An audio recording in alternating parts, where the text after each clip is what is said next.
Bilang pagsusulong ng Greener Baguio, isinagawa sa Tower of Peace sa Baguio City ang Community Tree Care and Tree Planting Activity. Karagdagang detalye mula kay PAISU intern CJ Pancho. Sa gitna ng malamig na simoy ng hangin, dito sa Tower of Peace, nagsama-sama ang mga residente ng CityCom Central para sa isang advokasiyang hindi lamang nakaugat sa lupa, kundi pati sa kinabukasan. Humigit kumulang 150 na pine tree seedlings mula sa City Environment and Parks Management Office ang itinanim ng mga residente at volunteers bilang bahagi ng greening program ng lungsod. Layunin ng aktibidad na makatulong sa pangangalaga ng kalikasan, lalo na sa gitna ng hamon ng polusyon at pagbabago ng klima. Purpose po nitong tree care at saka yung tree planting ay para mapangalagaan natin yung environment, ano na dito sa atin sa Baguio, kasi alam naman natin na quality na yung hangin natin. Kaya ito, malaking tulong ito para sa environment. Binigyang diin din ng opisyal na mahalaga ang mga puno sa pagpapanintili ng supply ng tubig at patuloy na paglalaan ng pondo para sa programang pangkalikasan. Sakaling darating ang araw, mayroon pa tayong pagkuhanan ng tubig kasi ang mga punong kahoy ito ay silang nag-iimpact ng tubig sa ilalim. Suportado rin ng CEPMO ang mga ganitong initiatives bilang bahagi ng mga programa ng lungsod para sa pagpapalawak ng green spaces at pangangalaga sa mga puno.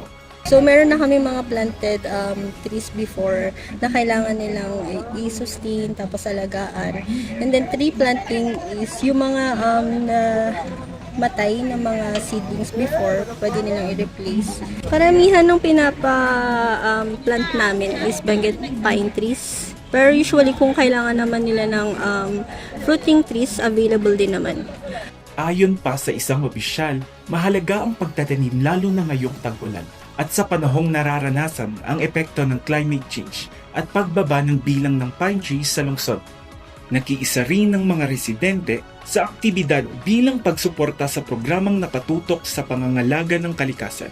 Ayun, first time ko din kasing mag-join sa ganito na na planting activity, kaya ayun, nag-join ako. Ayun, nakakatuwa din na ma-experience yung at least kahit papaano is din tayo sa pagtatanim tapos sa kalikasan din.